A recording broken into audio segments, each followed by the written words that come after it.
Hey guys, it's Bobby again, and here's part 2. Now, speaking of the mall and movies, last month I got to see X-Men Origins Wolverine with Sarah, and I gotta say, it was really cool. I mean, wicked, really. It had a lot of twists and turns. I'm glad that at least for the first few minutes of the movie they stuck with the big part about Wolverine's origin, in that, he was born in the 1800s. He was a sickly boy, and that the groundskeeper is the one who killed the father of the boy who would become the most ferocious and feared member of the X-Men, and of course his claws manifesting and using them to kill him.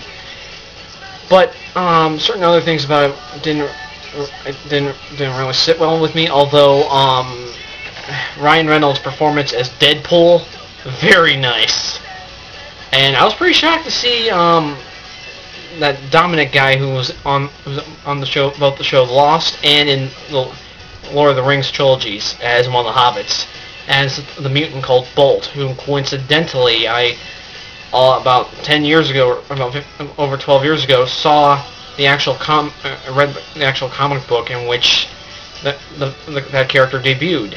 I remember it very well. Oh, at least the major key parts. But anyway, Liev Schreiber did a very good job portraying Sabretooth. It was really cool to see a young Cyclops and a young Emma Frost, which is that girl that goes like this and turns to Diamond. That's just a secondary part of the White Queen's mutation. And the surprise at the end of it, I will not give away, but let's just say, even I was shocked by it, but I shouldn't have been considering certain hints.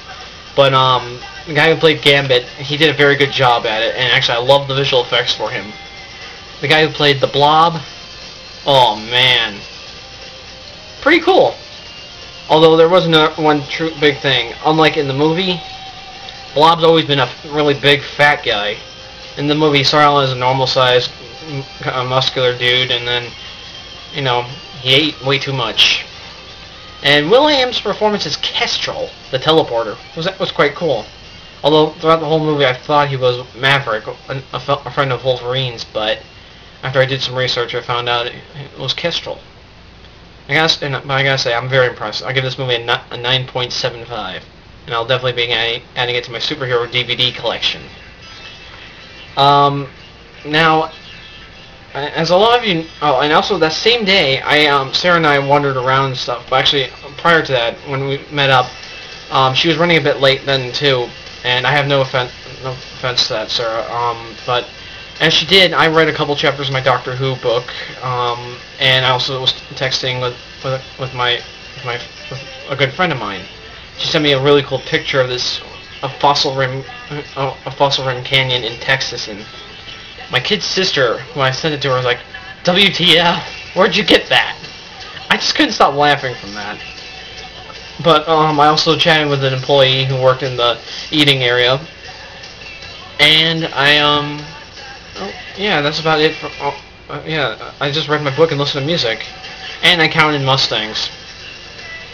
But afterwards, when Sarah and I wandered around, we came across GameStop, and I was just looking at the various stuff there, and then I came across the sign that says I can reserve the new Ghostbusters game for my Nintendo DS, and I get a free T-shirt. And Sarah and I were talking about Ghostbusters with an employee there, and he convinced me to reserve a copy of it. Reserve a copy. And I did. I still have the receipt, and unfortunately, I have to work the day it comes out. But I'm hoping to go either probably the day after, because I'll probably get that day off, the next day off, or maybe right after work, depending on the situation. But I just hope they have a shirt in my size. I mean, XL, but I was really amazed. But yes, and Sarah and I ended up getting ice cream that day after the movie. And we also had TGI Fridays for lunch again, and I have no problems with that. Although that onion I had with my burger was a little too sweet for my taste. Anyway, this ends part 2.